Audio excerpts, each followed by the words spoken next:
welcome to the fourth and final workshop of Anyone Can Write a Play. I'm Meghan Tyler. This is Keithan McRoberts. Thank you so much for doing this whole workshop with us. I know I've learned a lot, and have you learned a lot? Heaps. Great. I have really. That didn't sound genuine. This is the perfect time to go and do the 7 eyes exercise if you haven't done already. And if you have done already, we can continue to rock and roll. Okay, so now you've done your 7 eyes exercise. I want us to talk about the sort of task you were set last week, which was to write, just bash out a play in half an hour, bash out those 15 pages. Now that I'm aware that was an impossible task. Like that, you would be writing a page every 2 minutes if you were to keep up at that rate. And that is impossible. But the reason that I wanted you guys to aim for that was to learn to just bash things out, get writing as quickly as you possibly could, and to just see what you came up with in those moments with that time pressure, because some of it will be golden and some of it will be a bit gross and sticky. Also, because of the impossible task, I wanted you guys to become less precious, because I feel like a lot of people, when they first approach writing, they sort of sit down and they're like, every line has to be so particular and so precious. That's not the key to playwriting. The key to playwriting, I think, is to chuck shit at a wall first and then to edit. But what we're going to do now is, if you have completed 14, 15 pages over this last week, congratulations, give yourself a little pat on the back. If you haven't, that's okay, because everyone gets stuck, everyone works differently. We're going to chat today about how to feel less sticky and just talk little tips and tricks to sort of move your play along. But what we're going to do now is we're going to pause this video, and I want you to go back and read what you've written aloud to yourself. So we're going to go back and read what we've written aloud to ourselves. And I just want you to notice what you like, want you to notice what you don't like so much, and then we'll come back and we'll talk about that.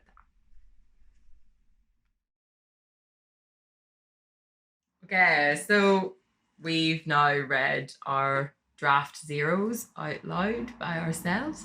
And what I've noticed about mine, and this is sort of the rule, I think, with every draft zero, is there's some things that I'm like, absolutely yes, that's a really good representation of their relationship. However, it does just feel like my characters are like stating the obvious response in the time. There's no real nuance, there's no real subtext. There's maybe a little sprinkle of subtext, but nothing that has been properly mined, hasn't been like dug deep in there. It's just like if 2 toddlers were on the stage and it was like, I don't like your nose, well, I don't like your face. It's kind of that really obvious statements that they're making instead of teasing it out. What about you, Keithan? What did you notice? A lot of that, it was very I need to write this to get to here. I know where I'm trying to go, so how do I get there? And it was obvious, but at least it gets you moving on, I guess. And then I also noticed there was a lot of bits where I got so stuck for so long on one line, let alone one page. And I'd be stuck there for ages, and then something would come to me, and or even the next line would come to me, and I'd be kind of like, eh. But then from there, I would have a kind of knock-on effect, and it would push me on for another couple of pages until we get stuck again, and then back to that same place where it's like, sometimes it took a bit of research or inspiration to get me moving on. And sometimes it was just sitting really thinking it, and actually rereading back what I had already written really often helped me to move forward again, because sometimes I was so stuck in that one line and then got it and was like, okay, I don't know where to go from here, if that makes sense. No, that's totally, that is playwriting. That is playwriting to a T. The value of reading back and reading how your characters have gotten to the point where you're stuck can often help so much.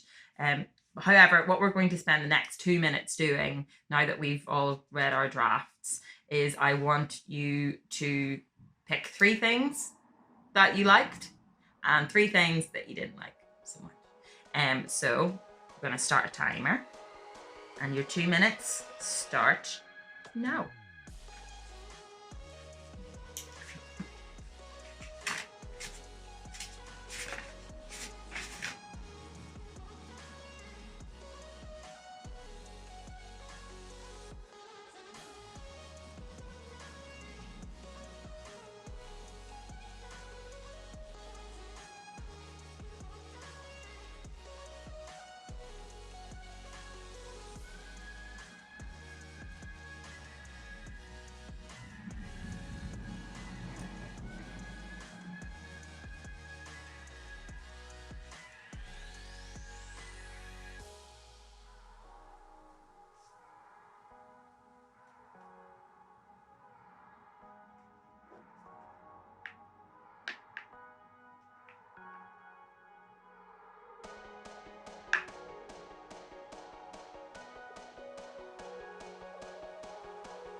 And just sort of step off wherever you are.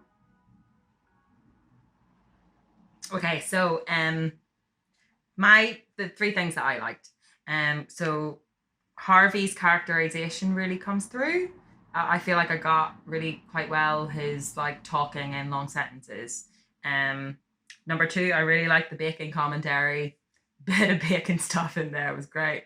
And number 3, I really liked my beginning. I thought the beginning really summed up my characters quite well. Things I didn't like, I disliked Bridget, which isn't my intention for this. But upon rereading, I disliked the character who I would say is my main character, which I'm not keen on. So she needs a bit more work. Number 2, the middle is very meh. The middle is it and this is where my number 3 comes in, because the stakes aren't high enough. So there's no stakes, there's no risk, there's no pressure on these people. The pressure's not enough. There needs to be more. So that's what I need to look at going forward. Caitlin, what about you? So I liked the comedy and the difference between the 2 characters. Mm-hmm. I thought that came through quite well. I liked the way that Summer used mantras and sayings. Yeah. I don't know why I like that. Well, maybe this isn't so much script, but I really like Summer's surname. She's Summer Shields. And she's from Newtonards, and Newtonards, one of the most popular surnames, Irish surnames there was Shields, and I just really liked how Summer Shields worked, especially as someone who wanted to be a life coach. Great. Dislikes, reactions or dialogue that didn't seem to fit the character, if you know what I mean. So there was things that I was writing to move it forward, but then looking back at it, it wouldn't be that person would never have said that or would never have reacted that way. Yeah. I still haven't decided on my Milo's pet. I really don't know what I want them to have. A slightly obscure pet, So I don't like the fact that I haven't decided within the script. It just comes to them talking about it, and there's always a blank where they're saying what it is or what they're called. And an obvious ending. It's just too boring and obvious at the moment. I think it's just nah. Interesting. A bit like your meh middle. My meh like middle. Meh end. Meh ending. Yeah, there's always going to be a lot of meh with a draft 0. But we're going to sort of talk about. Basically, I want you to think about the characters that you've landed on and reflect on how they've journeyed through your story. So basically, your character needs to have an arc. By the end of the story, they should be completely changed to how they were at the start of the story, because that's what an audience wants to see. And so the question I pose, the question I want us to answer now is, what are their weaknesses? What are your character's flaws? So we're going to spend a minute on our first character, and we're going to spend a minute on our second character. So I want you to think about what their flaws are. Okay? So you ready?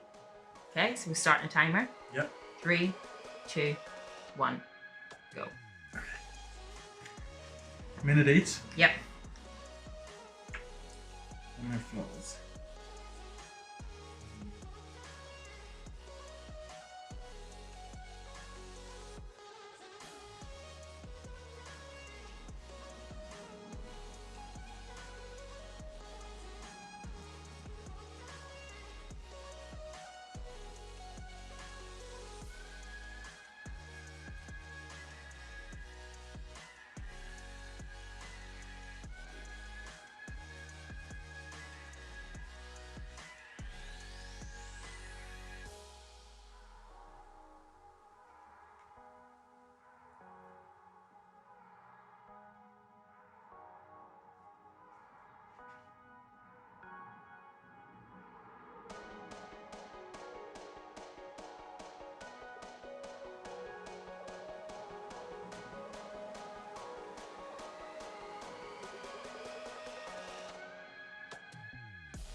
Okay, and just stop wherever you are.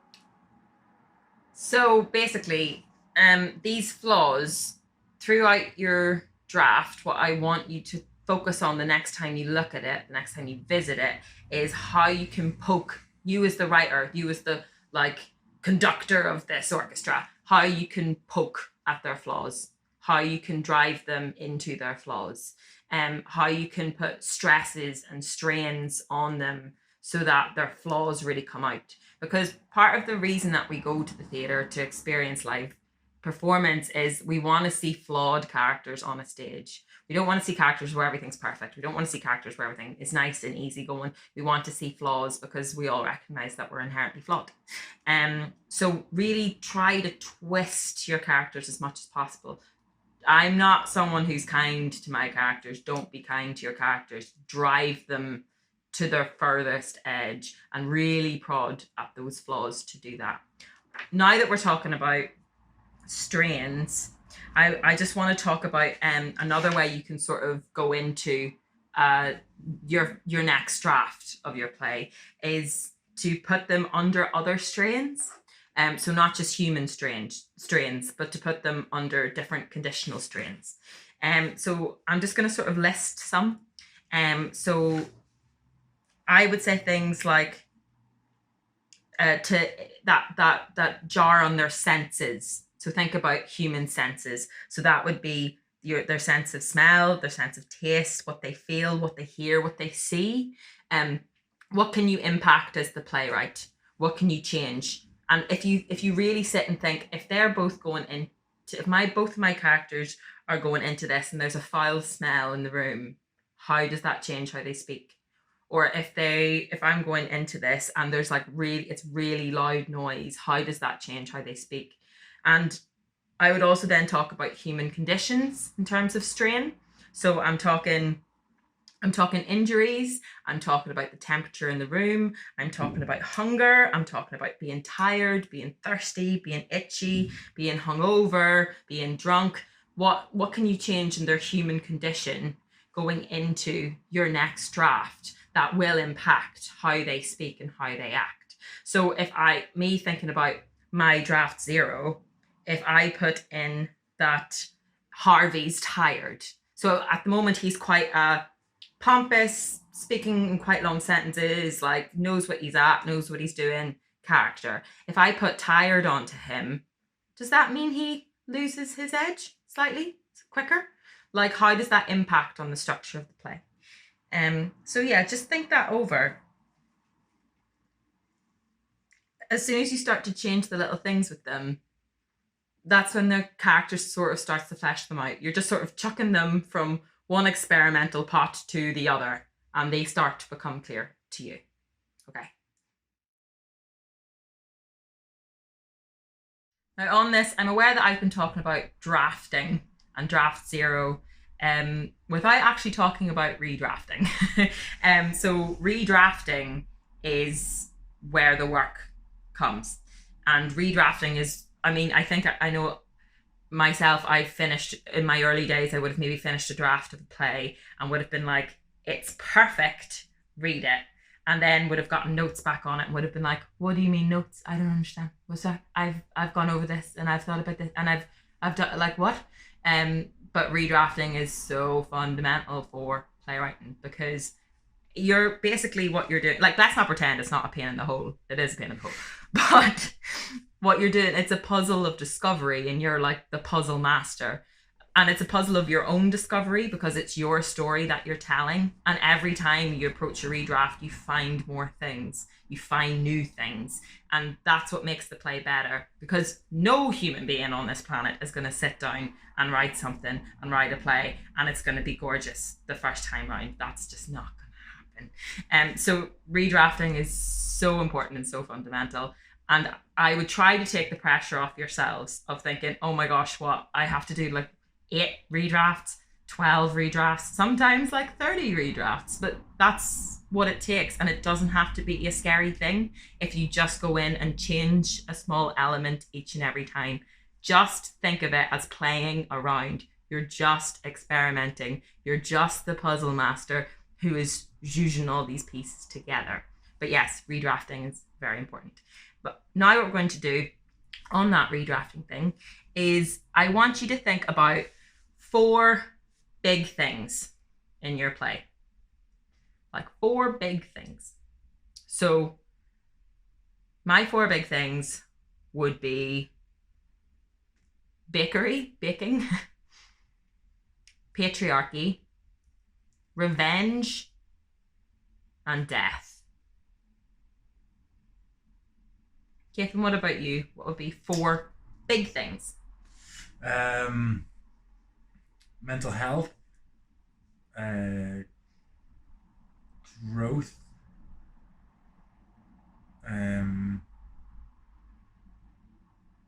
loss, and rebirth, maybe. Great. Okay, so write those down. Now I want you at home to think about the 4 big things of your play. And I want you to write them down.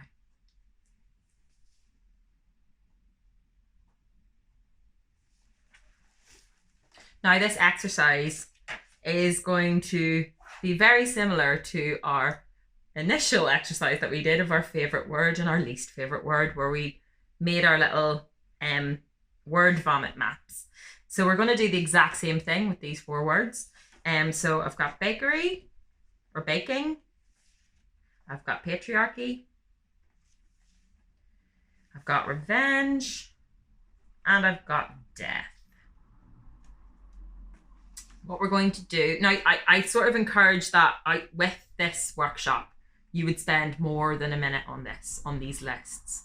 But we're going to do lists of connected words, that same thing we did with our least favorite word and our most favorite word. So we're going to do a minute on both. We're going to do a minute on all 4 of them. But once again, I would suggest in your own time, you would just spend as long as you can getting really mining all the different words you can get out of these 4 big words, the 4 big things of your plays. So I'm going to start a timer. You ready? You ready? Are we all ready? Okay, 3, 2, 1, go.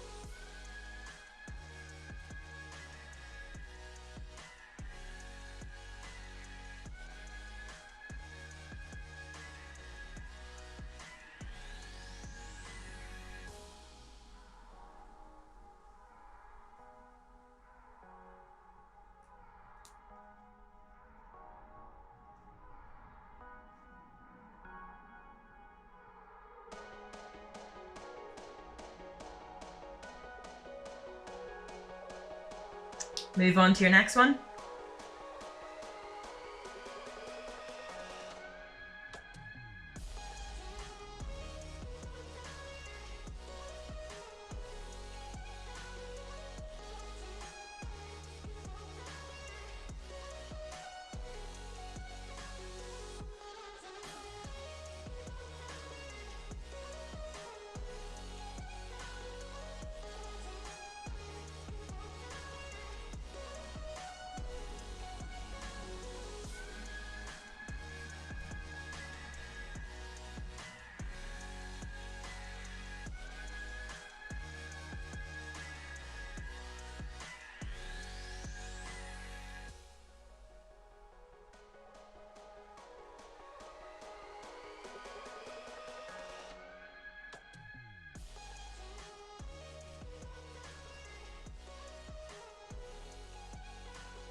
Oh, start your next word, your 3rd word.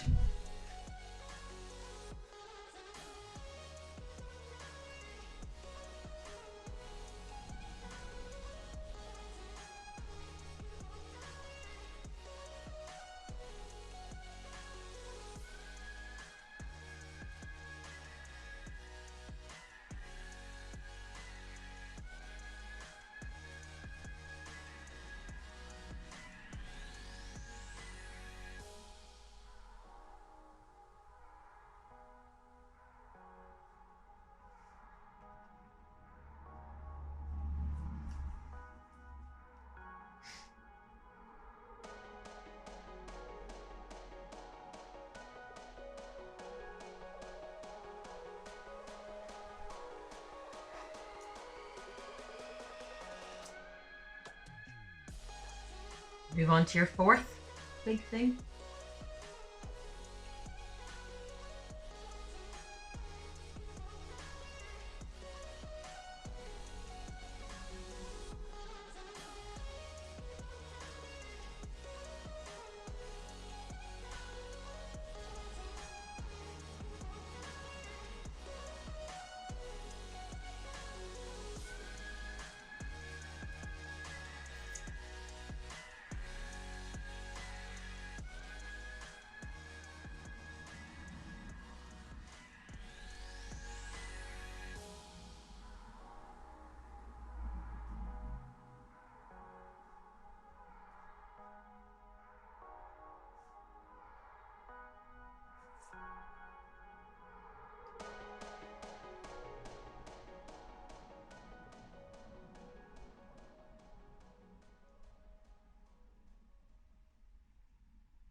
That's it. That's our time.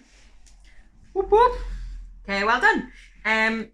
So basically these are 4 big things. These are word maps of 4 big things. And what I tend to do with the 4 big things is thread them in. So basically there'll be a point in a play where you sort of want to hint at the ending or give a taster of the ending without blatantly saying what's going to happen at the end, or you want to thread in what's going to happen all along. And I find that this is the greatest way of doing it, because you're just going to sort of substitute language out.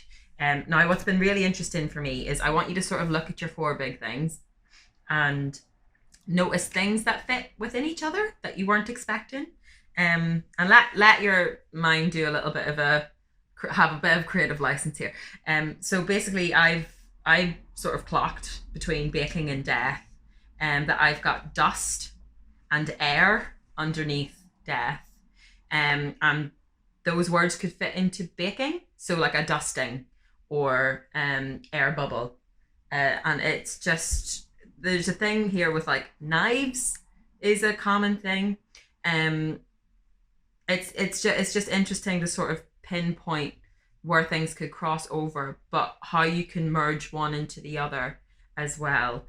So taking that sort of dust, or like that's how the cookie crumbles I've got written down, instead of like, well, that's the way it was. Whenever Harvey says a sentence about that being the way it was back in the day, instead, because it's a baking competition, he could say that's how the cookie crumbles. Like, it's just about flipping language, changing the odd word to get your sort of 4 big things or themes into your play. And it's just a little tip, it's just a little trick to sort of go through and see, oh, instead of how are you doing, could I change that so that it includes my theme? Could I? It's a big game of could I. Yeah, that's just another little thing to like give your plays a little bit more sprinkling of depth. So now we've covered that, we're going to just, before we shoot off, talk a little bit about the conditions of where you write, and talk a little bit about technical jargon that people don't really tell you, but I think you should know when you approach playwriting in the future. Okay, so we're sort of reaching the end of our 4-week workshop, which is a shame because I've had loads of fun. It'd be more fun if I was in a room with you guys, but this has been lovely too. But I basically want to talk a little bit about where you write, where you position yourself, where you write. I often find that it's good to do a bit of this is going to sound a bit witchy, but do a bit of a clearing of the space. Give it a wee sweep, like wipe down the table that you're working at, and just set yourself up in a really nice way for working. If you're working during the daytime, if you're writing during the daytime, like natural light is really lovely. If you can do it facing a window, I feel like that often helps, especially if you can like see the street. You'll find yourself just sort of people watching for a bit, and then that could spark something. I would also recommend, if you're writing in the nighttime, just have a really soft light, and get flux on your laptop or your computer or your device, because you don't want to be looking at something that's going to be straining your eyes if you're working late into the night. There's some people who are like daytime writers, and then there's people like me who are like goth nighttime writers, because we're cliches. And I just want to talk about, like, light a couple of candles, like get the smell in the room, like just a nice settled place to be able to focus and begin. And I would also recommend just routine breaks. Don't sit and go, I'm going to write for 6 hours and I'm not going to move apart from going to the bathroom. I used to do that, and it's really damaging to your state of mind. Get out, go out into nature, set yourself a break for like 15 minutes to leave the house and go into a park and see some other things other than a screen. Those are just a few like self-care things that I think are important for writing. Also, you'll be sat like this like most of the time. So remember to just take little sort of periodical like stretches, and stretch out your neck and your wrists and your back especially. because otherwise you'll get a hunch, and that's not what anyone wants. So we've talked a wee bit about self-care, and now I just want to touch on some technical jargon for playwriting. So if you're working in a Word document, I'm just going to talk about like bit by bit, sort of what the usual format is for things. So normally your first page, you have your title, it's your title page, and on that, beneath that is the number of draft that you're on, the sort of month and year that draft has been completed in, and your name. Second page is a character page. So that's when you give your characters their names, their ages, their sexuality, their color of their skin, a wee bit about them sometimes, but sometimes it's more fun for the reader to find out a wee bit more about them as they're going on. On that page, sometimes if the character list is quite small, you will also have where your play is set, so that'd be setting. So like my play Crocodile Fever was set in South Armagh, and you would have the year as well, so that was 1989. And then moving swiftly on there, you come to your next page, which is where you start to begin your play. Now, most plays, though this is a thing that's sort of still here, still isn't, most plays, when you begin them, begin with stage directions. Stage directions are written in italics, and character names are written in capital letters whenever you're writing stage directions. Moving on from that, you're going to have your characters' names down the side of the page as you write, and make a space for their speech. I know that's a little bit tricky, but it is just that one tab bar. You write their name, do a tab, just make sure their names are nice and lined up with each other as they are characters. Also, I would say to do double spacing.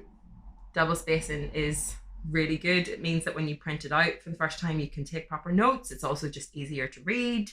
And page numbers, whack some page numbers on there. They're very, very useful.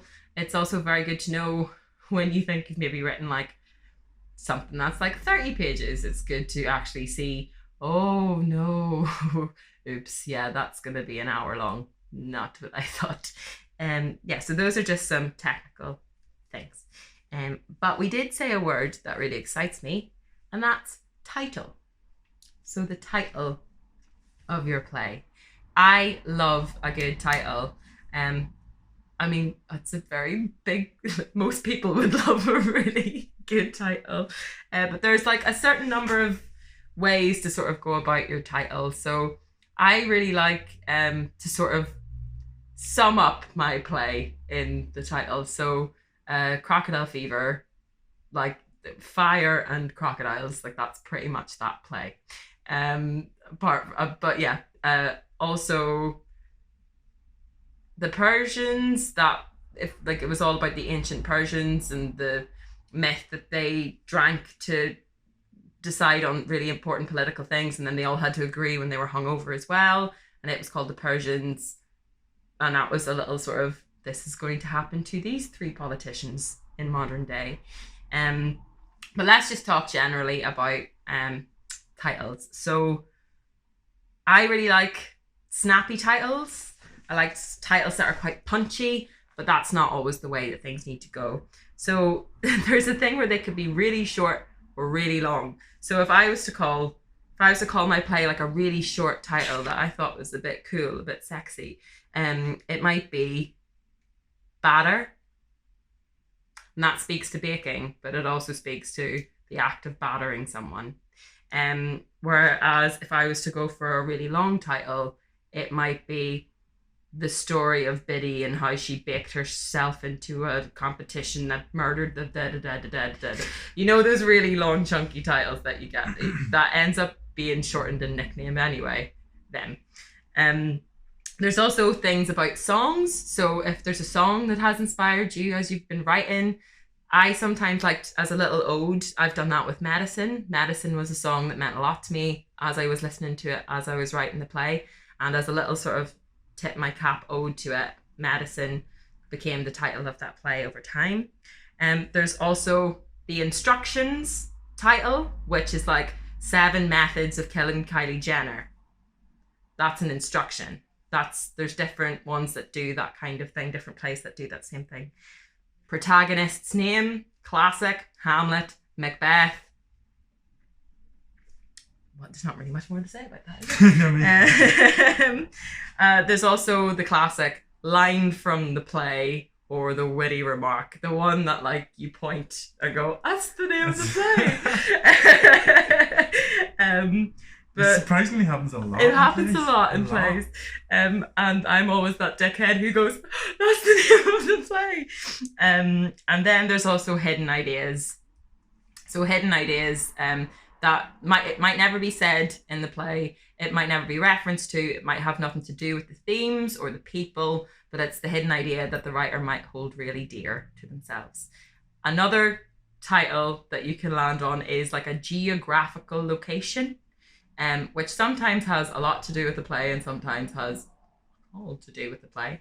But like a geographical location is another one that people tend to land on, like place names where places are. Yes. So that is sort of us summing up some ideas about titles and about the technical jargon and about just self-care whenever you're writing.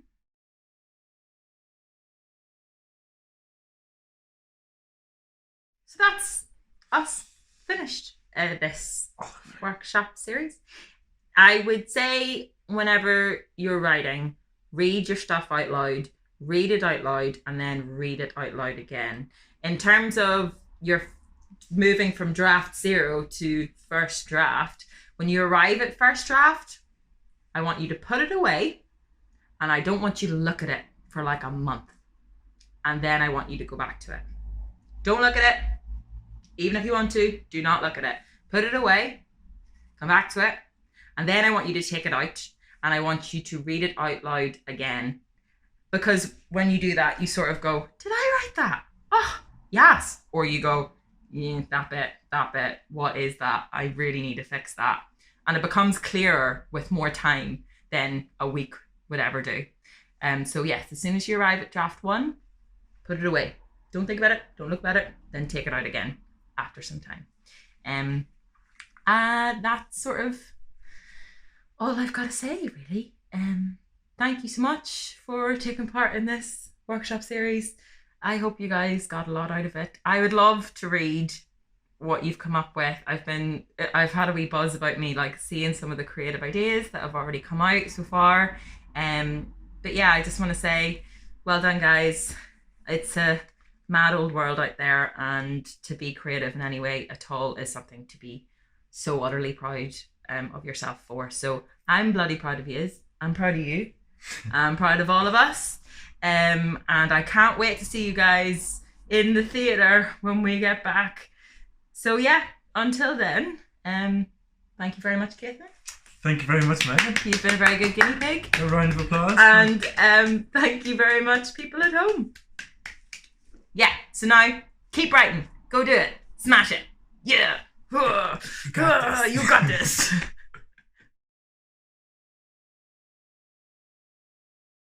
Final sign off from me.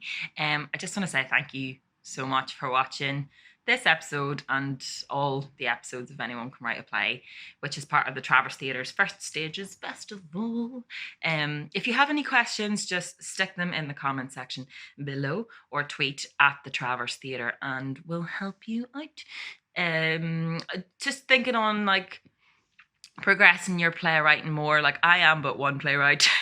So if you're looking for more opportunities to develop your playwriting, check out the Get Involved section on the Travers website, because there's a ton of resources that will help you out. And you can also sign up to the digital newsletters just so that you can hear more about the opportunities and what else they've got coming up, etc., etc. And lastly, if you'd like to help the Travers continue the brilliant work that they do, you can make a donation and find out more about supporting them on the website.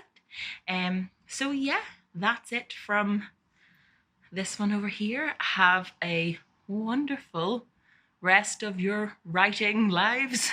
You're playwrights now, so I expect to see your work pretty goddamn soon. Thank you so much, guys. Stay safe and sane and keep doing it.